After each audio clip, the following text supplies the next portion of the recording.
one whistle at a time.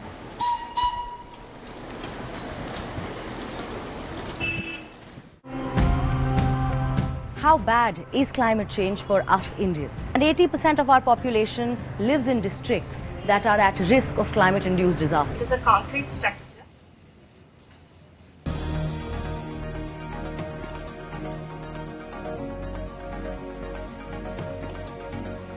It's just past 5 p.m. across India and live from New Delhi. You're watching DDI India Global. We'll get you top stories from India and the region. I am Tanvi Taneja, and for news from the rest of the world, I'm joined by my colleague in London, Ollie Barrett. Happy Friday, Ollie. Happy Friday, Tanvi. It's 12:30 p.m. here in London, 1:30 p.m. across Central Europe. Coming up in the next half an hour, the latest from the Middle East, the UK exits recession and Apple apologises. First, the headlines.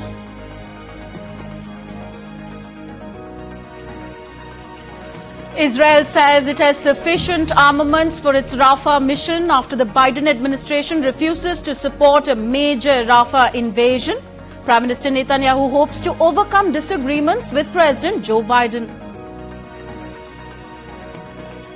If Israel has to stand alone, we'll stand alone. But we also know we're not alone because we have so many decent people everywhere who do support us, who do understand the truth. And we will defeat our enemies and we will secure our future. Russia steps up shelling of Ukraine's Kharkiv region, tried to break through the border, says city governor. Ukrainian authorities help civilians evacuate from Kharkiv's Vovchansk town. And the United Kingdom exits recession, recording the fastest growth in nearly 3 years. Prime Minister Sunak welcomes the data ahead of elections.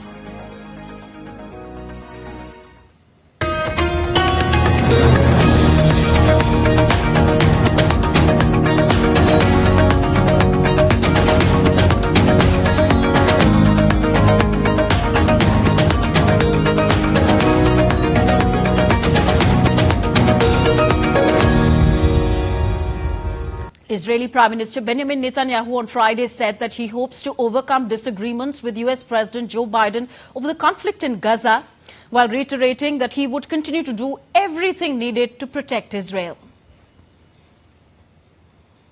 I've known Joe Biden for many years, so 40 years and more. We often had our agreements, but we've had our disagreements. We've been able to overcome them. I hope we can overcome them now, but we will do what we have to do to protect our country, and that means protect our future. In an interview to a TV channel, Netanyahu said Israel has destroyed 20 of Hamas's 24 terrorist battalions, noting that the remaining 4 are in Rafah, and so Israeli forces have to enter the region. Prime Minister Benjamin Netanyahu further said that Israel can stand alone if needed, adding that the country was prepared to fight with fingernails if necessary. Netanyahu's comments came after US President Joe Biden warned that the United States would pause weapons supplies if Israel moved into Rafah. The US has already paused a shipment of weapons to the country. We are determined and we are united in order to defeat our enemies and those who want to destroy us. If we need to stand alone, we will stand alone. I have said that if necessary, we will fight with our fingernails.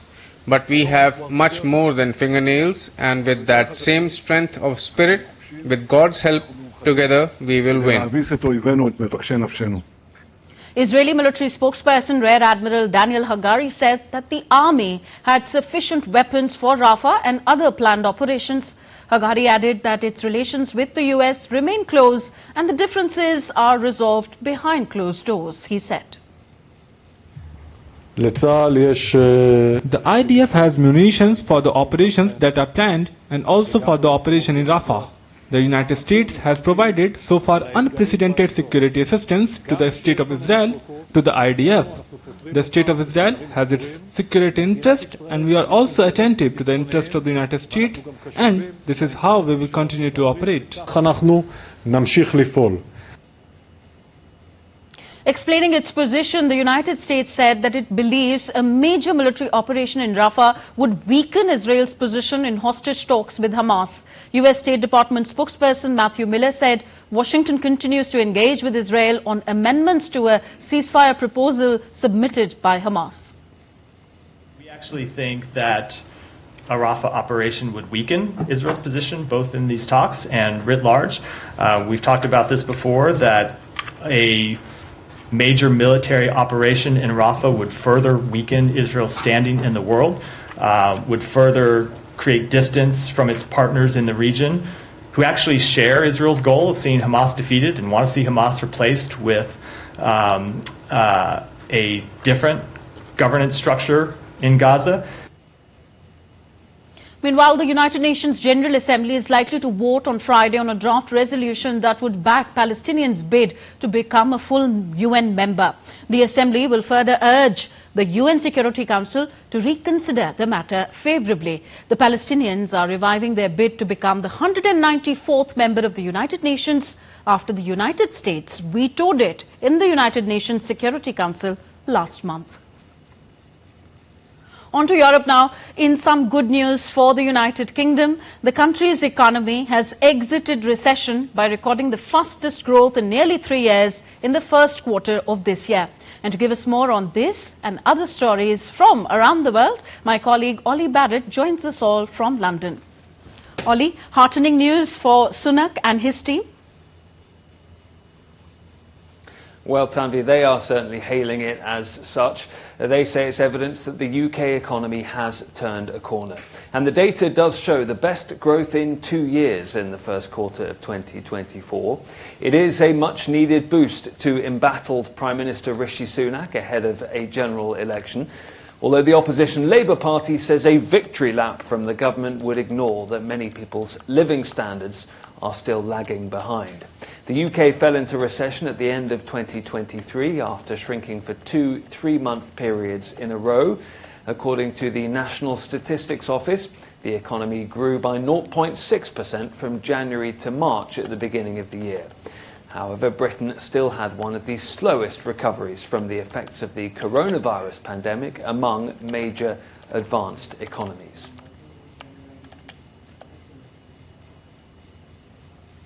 Ukrainian President Volodymyr Zelensky has dismissed the head of state guards after 2 of them were accused of plotting to assassinate him. Ukraine's State Security Service says it caught 2 men, colonels in the State Guard Service, who are accused of plotting the assassination of President Zelensky and other top officials. Russia is yet to comment. DD India's Megumi Lim sent us this report from Kiev. Well, this latest assassination attempt against President Zelensky is nothing new. President Zelensky has in the past revealed that the SBU security service had notified him of previous attempts, and so far that he has said that there's been more than 10 assassination attempts against him. Just last month, the SBU said that they had arrested a Polish man who had offered to help Russia and plot an assassination against Zelensky. Now, these attempts, however, have not deterred Zelensky from being out and about. He's not someone who hides in his bunker all the time. He has continued to take great risks. For example, he is someone who has visited positions along the front lines many times. And as we know, he has also traveled abroad on numerous occasions. And these movements come with very high risks. And so it goes without saying that it is of utmost importance for Zelensky to surround himself with people that he fully trusts. And so this latest dismissal of the head of a state protection department, it doesn't come as a surprise. And it came quite quickly, just 2 days after this assassination plot was uncovered. Russian forces have been making attempts to break through the border into Ukraine's northeastern Kharkiv region with armoured vehicles, as Kiev is sending reinforcements to tackle the attempted breach. Ukrainian authorities have stepped up evacuations of civilians from the region amid intense Russian shelling. Earlier, a Russian oil refinery was set ablaze during a Ukrainian drone attack. Ukraine also claimed to have destroyed all drones launched by Russia overnight.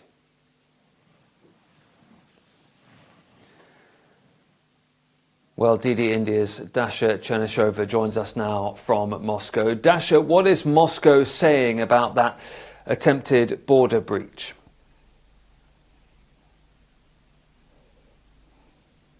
Well, yet to hear from the Russian Ministry of Defense regarding these latest developments. However, earlier in the day, the so-called underground movement was quoted by the Russian RIA Novosti news agency saying that the Russian military have been carrying out attacks against the warehouses of the Western ammunition in Kharkiv itself, as well as in the Kharkiv region. We also getting some reports about the intensification of attacks on this direction from the military reporters. But again, in the latest briefing by the Russian Ministry of Defense, there hasn't been any indication of that. They have said, however, that over the past week they have taken under the Russian control the two villages in the area. This is the village of Kotyrovka as well as Kislovka, and they also been talking about the advancements of the Russian armed forces on the Donetsk direction as well. Now, we understand that over the past week the Russian Ministry of Defense has carried out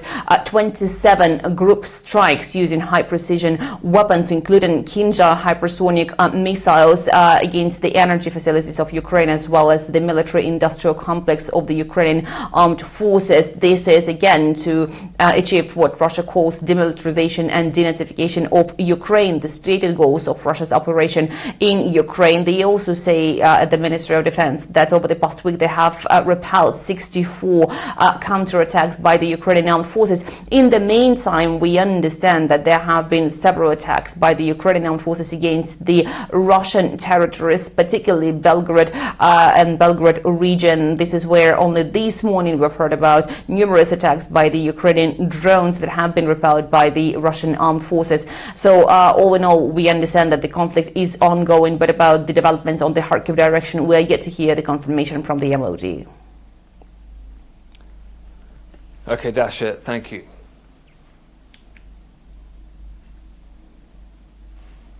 Russian President Vladimir Putin has proposed the reappointment of Mikhail Mishustin as Prime Minister. The State Duma is expected to approve the decision. In March, Russia went to the polls, in which Vladimir Putin won another 6-year term. A career bureaucrat, Mishustin has been credited by many with keeping Russia's economy afloat after Western nations hit the country with sanctions over the conflict with Ukraine. The criminal hush money trial against former US President Donald Trump resumes on Friday at the end of a dramatic week which saw 2 days of testimony from the adult film star Stormy Daniels. Prosecutors are set to call their final witnesses in the first ever criminal trial of a former US president. A former White House aide is due to be cross-examined, who testified about checks Trump signed in the Oval Office and a meeting he scheduled with his former personal counsel Michael Cohen during his 2017 to 2021 presidency. Donald Trump denies an encounter with Daniels and has called the case politically motivated.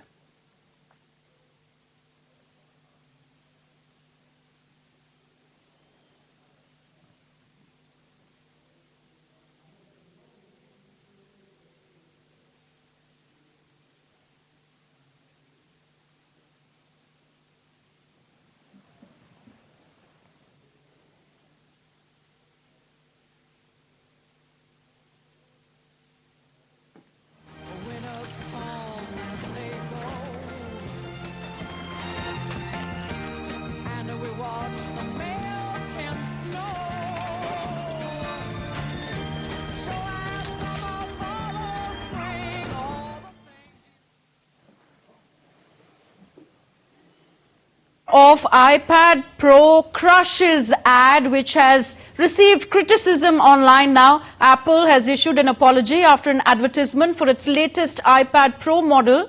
The ad, which showed an array of musical instruments and other creative tools being crushed, received strong reactions from audiences worldwide. The advertisement, titled Crush, has over 1 million views on Apple's YouTube channel and was shared by CEO Tim Cook on social media platform X.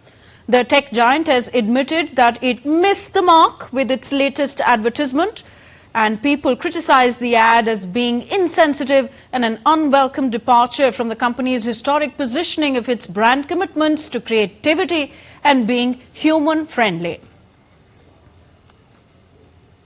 You're watching DD India Global with Ollie Barrett and me, Tanvi Taneja. Still to come on the show. Campaigning for the fourth phase of election intensifies. Political leaders hold multiple rallies and roadshows across the country. And an Indian film, All We Imagine as Light, competes at the 77th Cannes Film Festival after 30 years.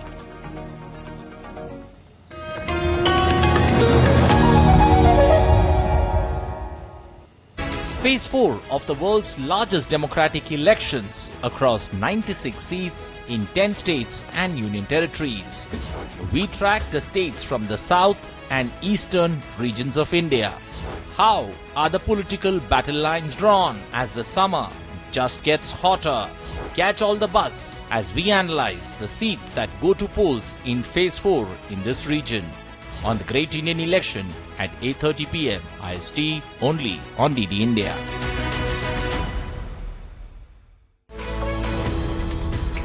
We just don't bring you the news as it unfolds. We get to the heart of the matter. We don't just present facts, we demystify complex social, political and economic events. We break stories that shape the world's present and future because you deserve the truth. I am Tanvi Taneja from New Delhi. I'm Ollie Barrett from London. I'm Nick Harper from Washington, D.C.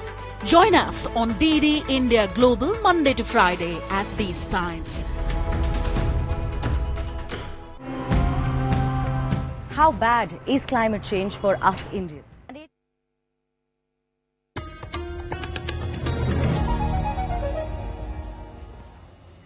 Thank you for staying with us. You're watching DD India Global. I am Tanvi Taneja. Australian Prime Minister Anthony Albanese on Friday announced that his government would hold a parliamentary inquiry to look into the negative impacts of social media platforms. Albanese said that social media platforms have significant reach and control over what Australians see online with almost no scrutiny. The government has criticised social media platforms for not being quick enough to remove the violent posts and seek more oversight over content posted on Meta's Facebook platform, ByteDance's TikTok, and Elon Musk-owned X platform. I think that this will be an important inquiry for people and the community to engage in the debate about what is the role of social media, how do we make sure that social media's benefits continue whilst the potential for harmful impacts are minimised.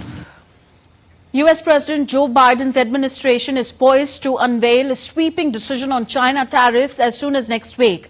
As per Reuters, quoting a Bloomberg report, the decision is the culmination of a review of the so-called Section 301 tariffs first imposed under Donald Trump.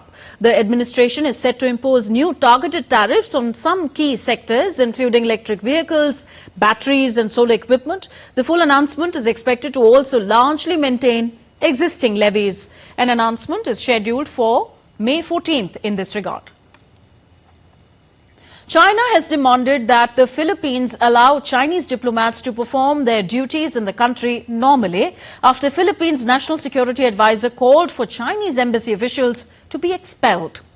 The advisor cited an alleged leak of a call between a Chinese diplomat and a Filipino admiral discussing a dispute over the South China Sea. According to the call's transcript, which was published by a local media, the admiral agreed to concessions to China. The developments come as the US and Philippines conclude a joint military drill. Up next, we bring you the latest on India's elections.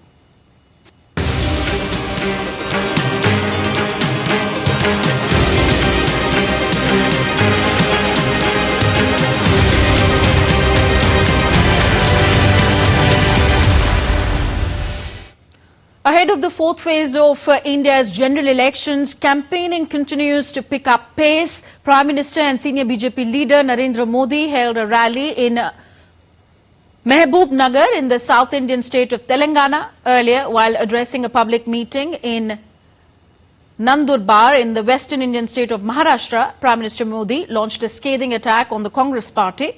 He cornered the grand old party on various issues, including that of the Ayodhya Ram Mandir. ये राम के देश में राम मंदिर को देश विरोधी बता रहे हैं। ये तुष्टीकरण के लिए सरकारी इफ्तारी करने वाले लोग, ये आतंकवादियों की कब्रों को संवारने वाले लोग, ये हम सबके प्रभु राम और जिनका राम मंदिर, जहां हम जाते हैं उस राम मंदिर जाने को देश विरोधी बता रहे हैं। Home Minister and senior BJP leader Amit Shah addressed a public meeting at Khunte in the state of Jharkhand. Amit Shah campaigned for BJP's candidate Arjun Munda for the upcoming polls. Later in the day, the senior BJP leader will also visit West Bengal and will hold rallies in Asansol, Rampur Ghat and Rana Ghat. Senior BJP leader and Union Defence Minister Rajnath Singh also held a public meeting in Dumka today. He will also hold a rally in Puri, the holy city in the state of Odisha. BJP National President JP Nadda held a roadshow in Haryana's Panchkula today. The 10 Lok Sabha seats in the state will vote on May 25th. Samajwadi Party National President Akhilesh Yadav and Congress MP Rahul Gandhi held a joint public meeting in support of the INDIA bloc candidates at the GIC ground at Kannauj in the state of Uttar Pradesh. Earlier, both the leaders held a joint rally for the assembly elections. Addressing the rally, Congress leader Rahul Gandhi expressed hope that the alliance INDIA will win big in these elections. मैं आपको बताना चाहता हूं, 250 रोको, 400 रोको, 1000 रोको, कोई फर्क नहीं पड़ने वाला है। जितनी रोकनी है रोको। यहां पे इंडिया गठबंधन की जीत होगी, अखिलेश यादव की जीत होगी और उत्तर प्रदेश में आप देखना इंडिया गठबंधन का तूफान आ रहा है। Now, staying with our election coverage, in order to garner support in their party's favour, political parties geared up to woo voters across the country. In this regard, Congress leader Priyanka Gandhi addressed a public meeting in Amethi in the state of Uttar Pradesh.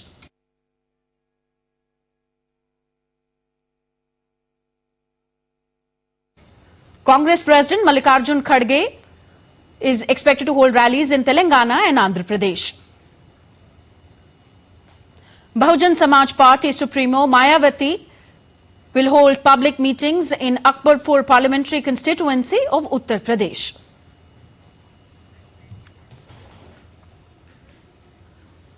Kashmir Valley in India's north is known for its natural beauty and landscapes. It is all decked up to welcome the festival of democracy.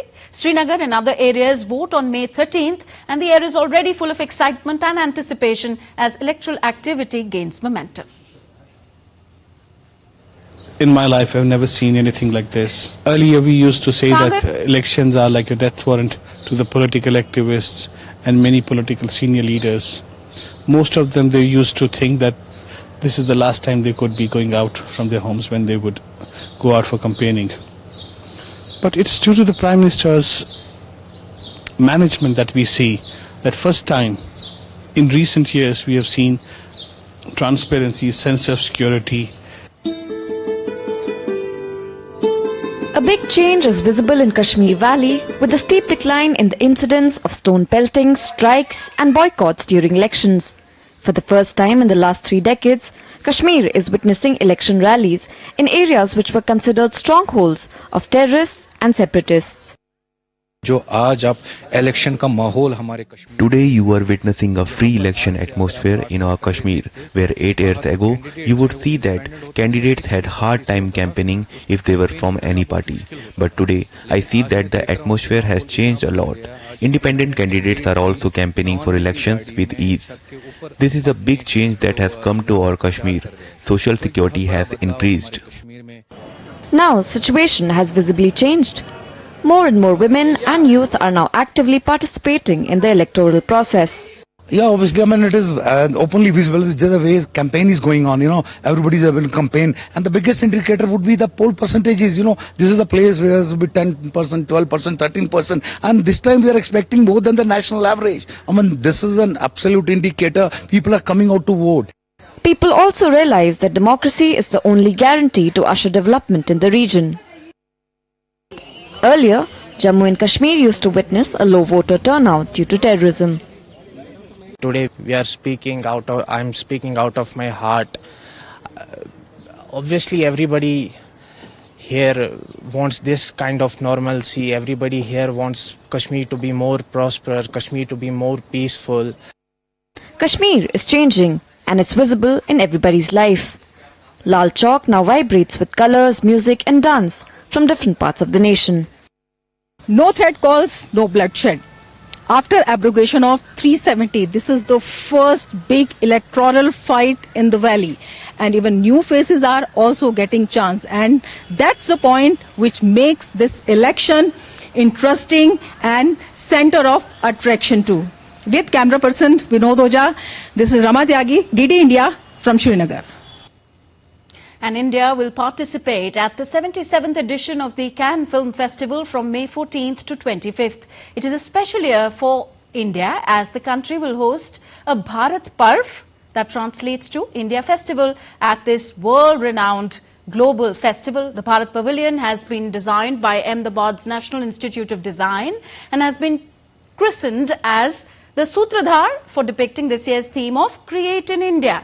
An Indian film, All We Imagine as Light by Payal Kapadia, is in the competition at the festival after 30 long years. The corporate Indian delegation consists of representatives from the Government of India, state governments, members of the industry, and will showcase India's creative economy in the festival. The official poster and trailer of the 55th India International Film Festival will be held in Goa in November and will also be unveiled at the Bharat Parv.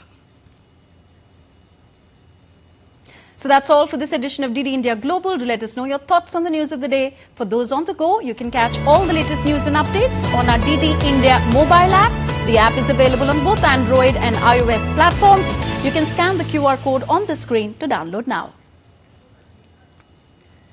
So we'll be back with more news as it breaks here on DD India. I'm Tanvi Taneja from all of us here in New Delhi. Thank you for watching. Namaskar.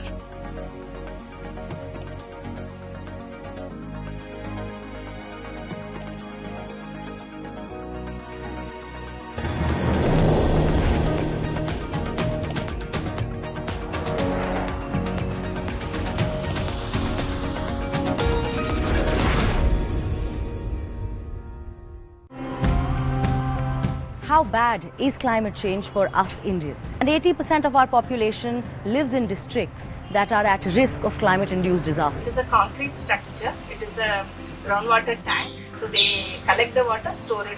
When they go deeper after 10 feet, they used to get the saline water.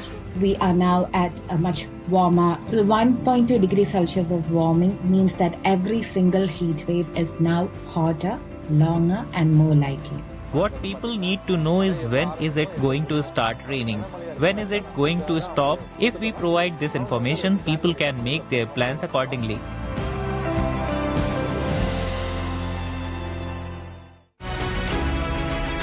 Phase 4 of the world's largest democratic elections across 96 seats in 10 states and union territories. We track the states from the south and eastern regions of India. How are the political battle lines drawn as the summer just gets hotter? Catch all the buzz as we analyze the seats that go to polls in Phase 4 in this